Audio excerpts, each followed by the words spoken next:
আসসালামু আলাইকুম ওয়া রাহমাতুল্লাহ। প্রিয় বন্ধুরা, অনেকেই জানতে চান হিন্দুদের পূজায় চাঁদা দেয়া যাবে কিনা।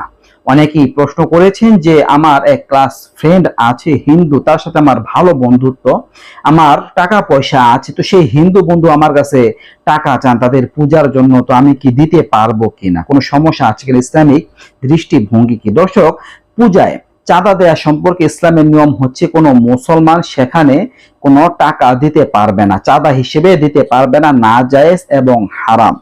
কারণ হিন্দুদের পূজা এটা তাদের ধর্মীয় বিষয়, আর প্রত্যেকটা ধর্মীয় বিষয় তার নিজের ধর্মের সাথে সম্পৃক্ত। তো তাদের পূজার মধ্যে কুফর হয়, শিরিক হয়, যা ইসলাম সমর্থন করে না। তো আপনি যদি সেখানে টাকা দেন, পয়সা দেন, এর দ্বারা আপনি কুফর, শিরিককে, নিন্দনীয় কাজকে সাপোর্ট করলেন, বা আপনি ওইটাকে মানুষের সামনে প্রকাশ করলেন যে আপনি ওইটাকে পছন্দ করছেন, এমনটা মোটেও সুযোগ নেই। আল্লাহ তাআলা বলেন, ওয়ালা তাআওয়ানু আলাল ইসমি ওয়াল উদওয়ান, তোমরা পাপ কাজে এবং সীমা লঙ্ঘনমূলক কাজে একে অপরের সাহায্য করবে না। তো সেই জন্য আমরা পূজাতে চাঁদা দিতে পারবো না, কোনো টাকা দিতে পারবো না, অংশগ্রহণ করতে পারবো না।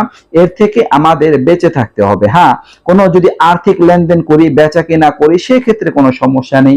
বা কোনো হিন্দু ডাক্তার, তার কাছে আমি চিকিৎসা নেই, তাকে আমি ভিজিট দেই, এটা ভিন্ন কথা, কোনো সমস্যা নেই, দিতে পারবেন। কিন্তু তাদের ধর্মীয় যে বিষয় আছে, উৎসব আছে, সেক্ষেত্রে আমরা অংশগ্রহণ করতেও পারবো না এবং কোনো আর্থিক সহযোগিতাও করতে পারবো না, এটা নাজায়েজ হবে এবং হারাম হবে।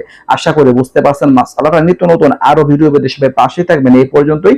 আসসালামু আলাইকুম ওয়া রাহমাতুল্লাহ।